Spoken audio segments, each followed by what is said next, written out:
all of our finance jobs average 23% larger than our typical job. Welcome to Rock Stars of Remodeling, a podcast presented by Pro Remodeler Media, where the best and brightest stars in home improvement share actionable insights with like-minded industry standouts like you. I'm your host, Drew Barto. I spent 13 years as the Director of Marketing for a replacement window and door company in Pittsburgh, where I learned a lot from some of the great minds in the home improvement industry. I aim to bring many of those voices to you on this show to help you gain more leads, close more sales, and boost your bottom line. Let's rock. Thanks for joining me. I'm happy to have on today's episode Bryan Miller, founder and senior partner of Outback Deck Incorporated, and John Gwaltney, also senior partner at Outback Deck. I first got to know these guys through a group called Certified Contractors Network, or CCN. By the way, they were the 2021 CCN Company of the Year. What they've been able to accomplish using financing in their business is outstanding and should get your attention in the home improvement industry, especially if your sales team has been hesitant to be all in on financing projects. Bryan and John, welcome to Rock Stars of Remodeling, and thank you for joining me. Thanks, Drew. Appreciate you having us. Thank you, Drew. Appreciate it. All right, guys, before we get into it, can you tell our audience a little bit about yourselves and then, of course, about your business? I'm Bryan Miller. I started Outback about 12 years ago now, on the tail end of the great downturn in the economy. Have sold myself, but also have recruited and trained and deployed lots of salespeople over the years. And several years ago, got really involved in using financing, and it's really changed our business. Thanks, Bryan. Before we dive into financing, tell me, how has business been for Outback these past couple of weird years? Yeah, so this is John.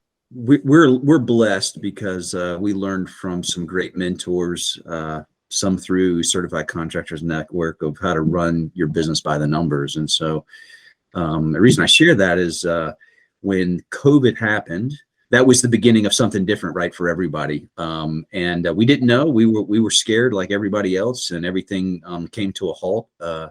But then all of a sudden the light switch went on about Memorial Day, and then everyone was flooded. So amazing. 2021 was really strong. We had our best bottom line number ever in 2021. So it was amazing. And then 2022 has really been a good, strong, steady year.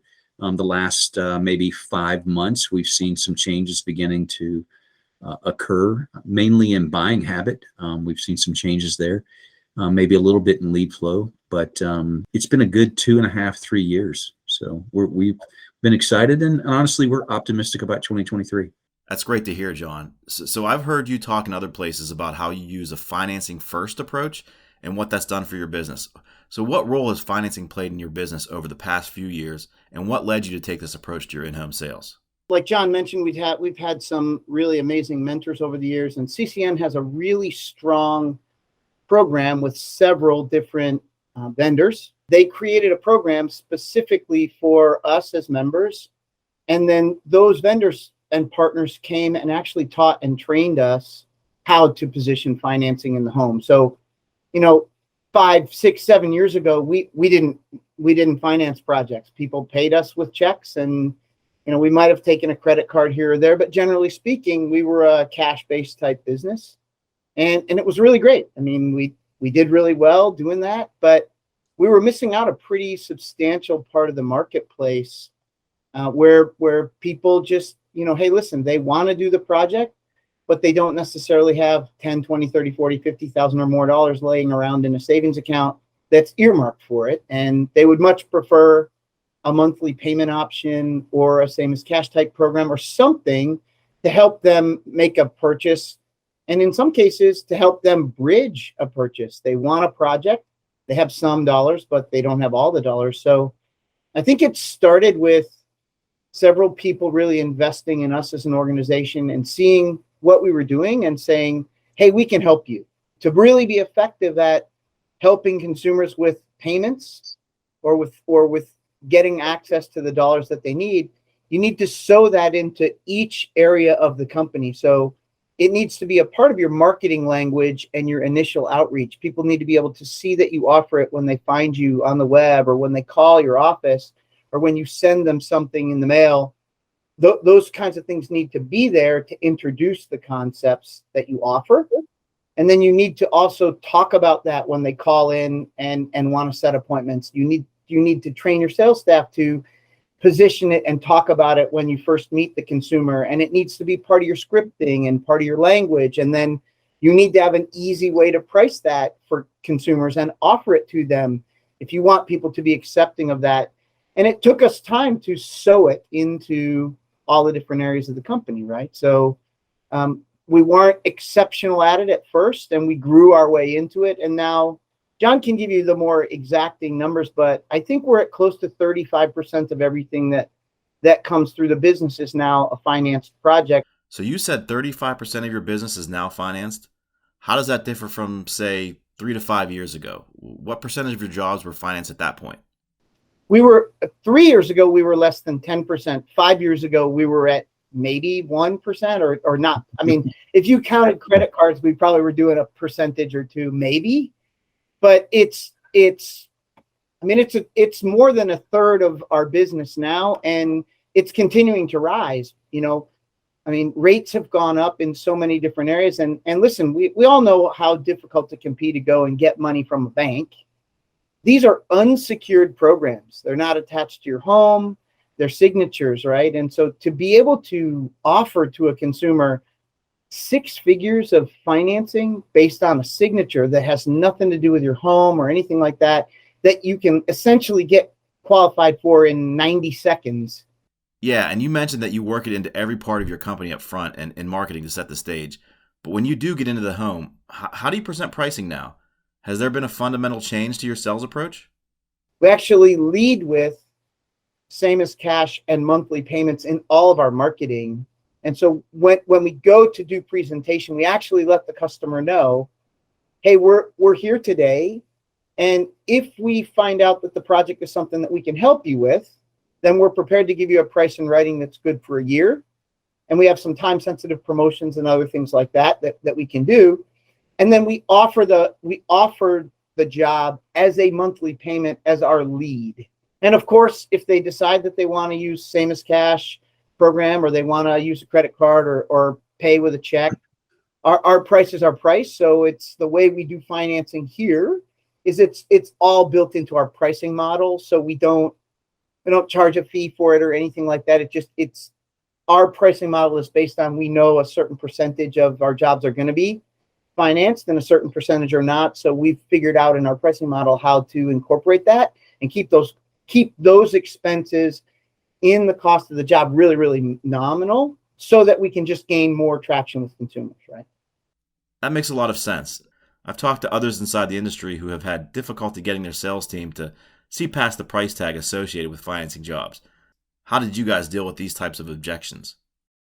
I mean, for sure, on the front end, again, not uneducated about financing, right? On the front end, and looking at it and going, geez, it's just one more fee, right? I got to take a credit card. Someone wants points, and I'm going to end up paying, 2.5% or 3% because of that, and that was the mentality, right? The mindset. We had some mentors come along and say, listen, you want to put yourself in a position where you can handle the objection.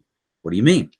Well, the objection is, I can't afford it, or that's too much money, or whatever. You need an option for someone to be able to say, oh, there's a path to yes, right? And so, we wanted to figure it out, because in our business, we actually have an average job size in 2022 of about 50 grand, right? Well, it's not often that you're walking into a house and you're meeting with homeowners, and that's what their expectation is always. We need to be able to put something in front of them and show the person that they can get what they really desire, right? Not what they have to settle with, but what they really want, right? Build the dream and sell them the dream and get them to say yes to the dream. And part of that's the financing piece. So in the front end, we were trying to figure out, what do we do? How do we manage the fee and all that? And then we got really good advice about just making sure that you set your pricing, right, with the finance fee included, and go to market. Don't let your sales guys wrestle with any of that. Just go to market, right? Give the homeowner a price and let them say yes. I think strategically what you're doing makes a lot of sense, because if you go in there and give a large dollar value for the entire project first, and then you try to backtrack into the monthly payment plan, the customer might already have sticker shock. But if you lead with the payment plan, they may say to themselves, oh, I can afford that, or not quite, but I'm close. And then you've at least started a conversation, right? It really boils down to sort of consumer mentality. And one of our mentors actually said something to us about 6-8 months ago now. He said, hey guys, listen, consumers aren't actually connected to what they're doing, but everything is a monthly payment. Give me an example. How do you pay your phone bill? Monthly. How do you pay your gas and electric bill? Monthly. Your mortgage, your car. We pay everything by the month. Making a purchasing choice on a much larger item, everybody finances. Very few people pay cash. In fact, the wealthiest people use the bank's money before they use their own, because they know that they can get a better rate or they can get a same as cash, and they can put that money to good work for themselves and outrun whatever the expense or cost might be. And so it's really educating the customer around the idea that in home improvement, monthly payment is standard. You're right. I mean, almost everything you buy is built on a monthly payment plan, so you can spread it out and fit it into your budget. So it makes sense. It matches consumer behavior. Now, I want to go back a little bit. You mentioned that your average job size is about $50,000. Have you realized an increase in your average job size by leading with financing? Yeah, so there's two significant metrics when it comes to this topic, and it was helpful to do a little bit of a deeper dive into it. It became fun. But one of the things was that all of our finance jobs averaged 23% larger than our typical job. When you start digging in and looking at the jobs, it really was people saying yes to more. That's what it was over and over again. And that's what gets Bryan and I really excited, is when we talk about what will the average job size be next year. Well, I think people are going to use more financing. So I think predictably, we can assume it's going to go up. And then the second metric that's really fun to see is 77% of the people that financed used the financing for additional work order. And how does that work with the change orders? Are people getting approved for more money than they're actually spending on the original project, and they just add it on? When we're doing a large project, we say to the consumer, do you want access to all the money that they'll offer you? Absolutely. Then put the max amount. They're like, and listen, you don't pay on what you don't use. We let them know, hey, we do other things as well. So, hey, we noticed that, got 3 windowsill that are broken back here, and your back door is all wonky, and your siding is all rotting out along the bottom of the house. How about we replace 7 windows on the back of the house with the door and the siding back here, and just take care of it while we're here. We're already here.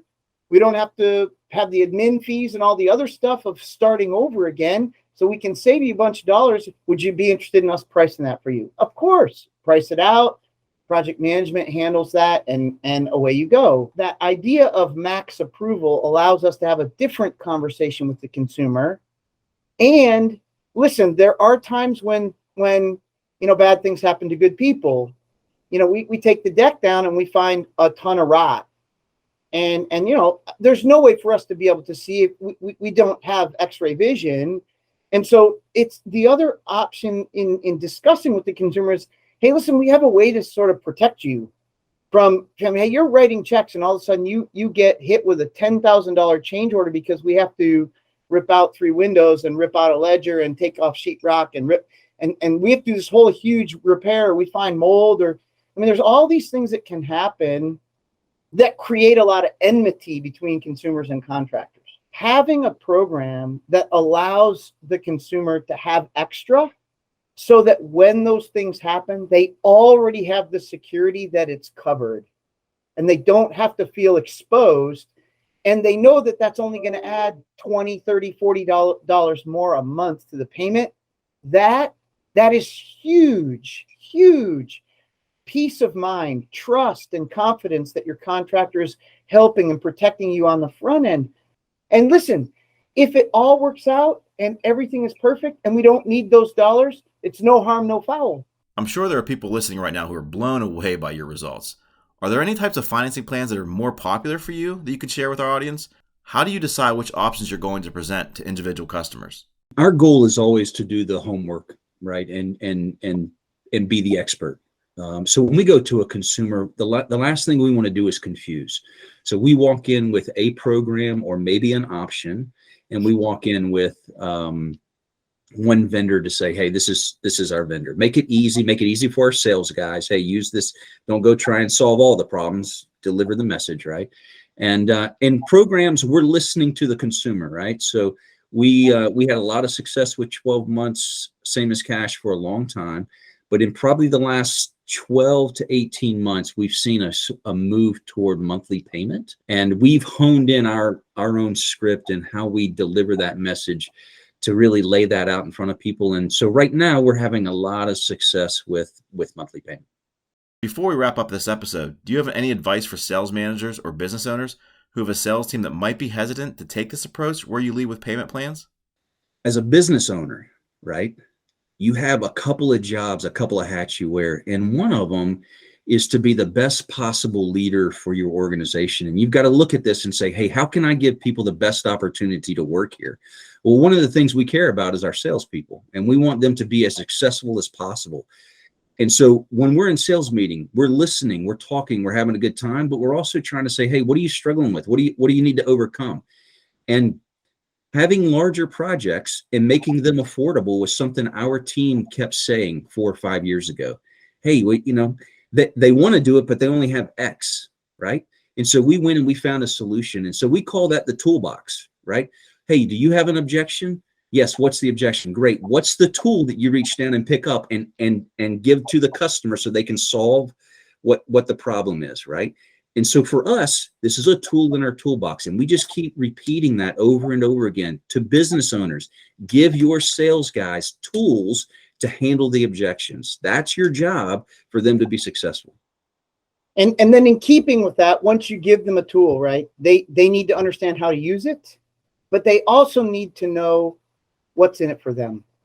So really, you can very quickly lay out for a sales guy how much more money he's going to make based on how many more sales he will get using payments and financing programs. And when you look at a sales guy and go, hey, if you want a $30,000 or $40,000 bonus next year running the same number of appointments, let me show you how I can make that happen for you. And you lay it out for them, any smart sales guy would look at it and go, show me the money, right? So start with the end in mind, right? The first reason why we want to position any kind of a payment plan or any kind of a financing option is to help the consumer. We need to help the consumer make a buying decision and a choice to use us as their contractor.